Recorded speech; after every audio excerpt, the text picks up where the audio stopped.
CS दिसंबर का attempt आने वाला है और सबसे बड़ा सवाल बच्चों के दिमाग में ये है कि क्या ये अटेम्प्ट टफ होने वाला है या इजी होने वाला है। थोड़ा रियलिटी चेक पे बात करते हैं। जैसे जून का अटेम्प्ट रहा, CS का जो जून का अटेम्प्ट था, हम सबको पता है दैट बहुत सारे बच्चे जिन्होंने कहा कि मैम बहुत इजी था और कईयों ने कहा कि बहुत टफ था।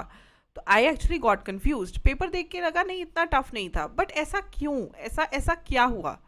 फिर बाद में रिव्यू वीडियोस भी आई जिसमें हमें एक्चुअली में पता चल गया कि क्या हुआ। छोटी छोटी चीज़ें हैं जिन पे फोकस करना ज़रूरी है, जिसके बारे में इस वीडियो में बात करेंगे। थोड़ा रियलिटी चेक पे बात करेंगे, थोड़ा 1 to 1 बात करेंगे, ताकि मैं आपको अच्छे से गाइड कर पाऊँ कि दिसंबर का पेपर कैसा आएगा, टफ आएगा या ईजी आएगा। ऐसा क्यों हुआ कि जून में कुछ बच्चों ने कहा कि पेपर तो बहुत ज़्यादा इजी था और कुछ ने कहा कि पेपर तो बहुत ज़्यादा टफ था। What was the main catch? क्या पेपर वाकई टफ था या आपके एक्सपेक्टेशन के बाहर था? ठीक है, देखते हैं, चलिए। तो सबसे पहले I want to tell you this कि जून का पेपर की डिस्कशन करते हैं। दिसंबर को अभी टाइम है, दिसंबर का आपका रिजल्ट आना है 25 अगस्त को। तो बेटा I would really suggest you कि 25 अगस्त तक अपना टाइम वेस्ट मत करो। You have more than a month, around 2 months ही कह लो। ठीक है, तो अभी भी तुम अपना दिसंबर अटेम्प्ट बचा सकते हो। देखो, मैंने 100 इंपॉर्टेंट क्वेश्चंस करवाए थे राइट, अपने चैनल पे यहीं पर। तो आपने देखा होगा कि कईयों के मुझे मैसेजेस आए कि मैम पेपर बहुत इजी था, और कईयों के आए कि पेपर बहुत टफ था। चलिए टफ वर्ड को रिप्लेस कर देते हैं वर्ड अनएक्सपेक्टेड से। वर्ड कि अरे हमें तो सरप्राइज हो गए, हम तो ये कैसे हो गया, यू नो। क्योंकि पेपर अनएक्सपेक्टेड था। पेपर ऐसा आया कि पेपर मतलब एक होता ना कि एक पैटर्न है कि भाई इस चैप्टर में से इतना आता है, इस चैप्टर में से इतना आता है, इस चैप्टर से, और एक आदत बन चुकी है बच्चों की कि हमने ऐसे ही पढ़ के जाना है। मेन प्रॉब्लम यहाँ पे है, पेपर टफ नहीं था, पेपर अनएक्सपेक्टेड था। क्योंकि हम क्या, अब या बच्चे क्या एक्सपेक्ट करें कि ICSI एक पैटर्न फॉलो करे, इसके बाहर तो वो जा ही नहीं सकता। जबकि ऐसा कुछ नहीं कहा ICSI ने कि वो एक पैटर्न फॉलो करेगा। तो पेपर डिफिकल्ट नहीं था, पेपर ऐसी जगहों से पूछा गया था जिसमें से नॉर्मली पेपर नहीं आता। और एक आधे अटेम्प्ट के बाद ऐसा अटेम्प्ट आता ही आता है। लेकिन मुझे ऐसा लगता है कि इस बार जैसे CA इंटर का रिजल्ट भी कम गया, सब अपने अपने प्रोफेशंस की जो एक सैंक्टिटी है वो मेंटेन करना चाहते हैं। उसके चलते हुए उस सैंक्टिटी को मेंटेन करने के चक्कर में मुझे लगता है that it's very much important कि यहाँ पे ये चीज़ें हमें नजर आए। ठीक है, तो ये हमने देखा इजी या टफ की जो हमने डिस्कशन की कि पेपर तो भाई काफ़ी हद तक इजी था और अनएक्सपेक्टेड था। यानी कि वो टॉपिक्स पूछ ले गए जो आप पढ़ के नहीं गए थे, तो उनकी गलती नहीं थी, आपकी गलती थी टेक्निकली, है ना, है ना, है ना। Tell me in the comment section. तो मैं आपको ना बहुत ही प्यारे तरीके से बताती हूँ, बहुत ही इजी तरीके से बताती हूँ कि हर बच्चे का रिव्यू अलग होता है। इसलिए मैं बच्चों से कहती हूँ ड्यूरिंग द एग्जाम किसी का भी रिव्यू मत सुना करो, टीचर्स के रिव्यू भी मत सुना करो। It is of no use. आप पेपर दे के आ गए हो तो आपने वैसे भी जो करना था वो कर ही दिया।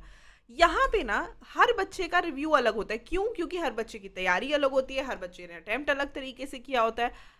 कौन से वो बच्चे हैं जो कहते हैं कि पेपर टफ आया था, राइट, या पेपर अनएक्सपेक्टेड आया था? मैं बताती हूँ वो कौन से बच्चे हैं जिन्होंने जून में बाहर आके ये कहा। और अगर आप भी ये गलतियां करोगे तो दिसंबर में एग्जाम हॉल से बाहर आके आप भी यही बोलोगे पेपर तो बहुत टफ आया था, पेपर तो बहुत टफ आया था, या ICSI को पेपर डालना नहीं आता। पेपर टफ क्यों लगा, किनको लगा? जिन्होंने करी थी सिलेक्टिव स्टडी। आदत है 25 अगस्त तक अब तो पढ़ना नहीं है, उसके बाद जब पढ़ने लगना है फिर अच्छा तो मैम ये कर लेते हैं, फिर ये कर लेते, फिर आ जाते हो तुम सिलेक्टिव स्टडी पे। सिलेक्टिव स्टडी इतनी बुरी चीज़ है ना, मतलब it's just a big no no. Selective study कभी भी नहीं करनी चाहिए। तो सिलेक्टिव स्टडी बच्चे करते हैं क्योंकि उन्हें ऐसा लगता है कि भाई शायद हम ये 4 चैप्टर पढ़ जाएंगे तो हमें ज़्यादा नंबर मिल जाएंगे।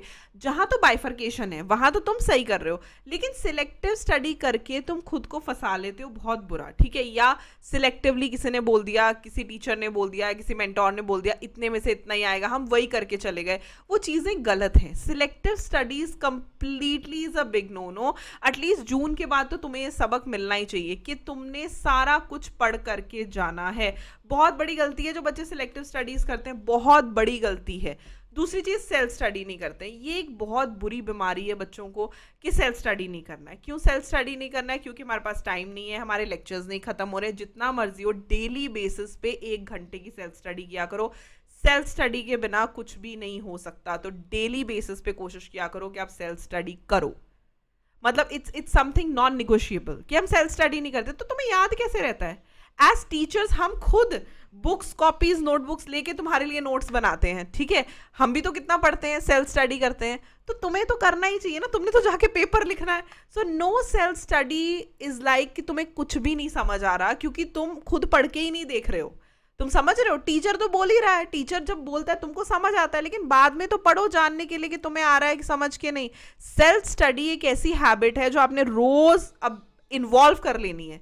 मतलब every night before sleeping you need to study, you need to revise. जो तुमने लेक्चर्स देखे उन्हें रिवाइज करो, otherwise it's of no use. No revision, एक बार रिविजन कर ली, 2 बार कर ली, नहीं याद रहेगा। Let me be very honest, नहीं याद रहेगा। इंसान हो, इतना सारा सिलेबस है, नहीं याद रहेगा।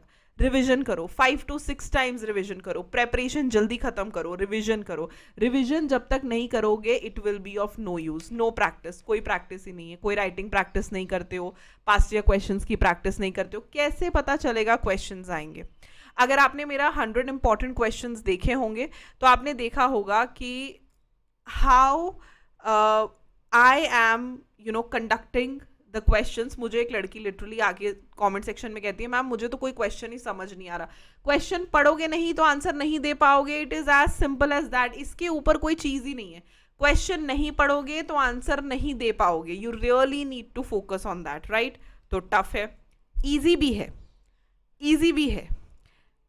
ये सब करोगे तो पेपर एग्जाम सेंटर के बाहर आया करोगे, पेपर तो बहुत टफ है। लेकिन अगर ये सब करोगे तो मेरी गारंटी है कि तुम एग्जाम हॉल से बाहर आया करोगे, मैम पेपर तो बहुत इजी था। 100% प्रेपरेशन। अगर आपने कभी मेरा सेशन भी अटेंड किया हो ना, मैं हमेशा कहती हूँ 100% प्रेपरेशन से नीचे कुछ नहीं होना चाहिए। 100% मीन्स 100%। बैलेंस्ड स्टडी, स्टडी को बैलेंस रखो, सारे चैप्टर्स पढ़ो, सारे सब्जेक्ट्स पढ़ो, किसी भी एक सब्जेक्ट को सर पे उठाने की जरूरत नहीं है, सबको पढ़ो, बैलेंस स्टडी करो। कोई भी पेपर डिफिकल्ट आ सकता है, कोई भी चैप्टर डिफिकल्ट आ सकता है, बैलेंस है ही नहीं। हम इतने सिलेक्टिव है, सब्जेक्ट में सिलेक्टिव है, चैप्टर में सिलेक्टिव है, चैप्टर के टॉपिक में सिलेक्टिव है, तो कैसे पेपर क्लियर करेंगे? तो बैलेंस स्टडी करो, this is very important. Revision कम से कम 5-6 रिविजन रखो, कम से कम। उसके बाद जाके बच्चा प्रॉपरली कॉन्फिडेंट होता है कि मैं पेपर दे पाऊंगा। 5 से 6 रिविजन, प्रैक्टिस। चाहे थ्योरी पेपर है चाहे प्रैक्टिकल पेपर है, प्रैक्टिस। प्रैक्टिकल में तो लिख लिख के न्यूमेरिकल्स करो, थ्योरी पेपर में भी भर भर के प्रैक्टिस करो। It is very important. अगर ये 4 चीजें कर ली ना, एग्जाम हॉल से बाहर निकलते बोलोगे पेपर बहुत ईजी आया था, बहुत ईजी आया था पेपर, मार्क माई वर्ड्स। जब हमें पता है कि हमने सब कुछ पढ़ के जाना है, हमने सब कुछ पढ़ा है, हमने रिवीजन करी है, हमने प्रैक्टिस करी, अरे साइकोलॉजिकली ही आप बहुत ज्यादा स्ट्रांग हो जाते हो कि यार मुझे तो आता है paper, I can sit in the paper. तो ये जो एक चीज है ना, ये आपने जरूर करनी है। कभी भी इसको वो मत करो कि भाई पेपर इजी पेपर ऐसे आता है, और टफ कैसे आता है जब तुम तरीके से पढ़ के नहीं जाते हो। तो प्लीज मेक श्योर कि आपने ये मानना है कि मैंने एग्जाम हॉल से बाहर निकल के ये कहना है कि पेपर मेरा इजी था, राइट?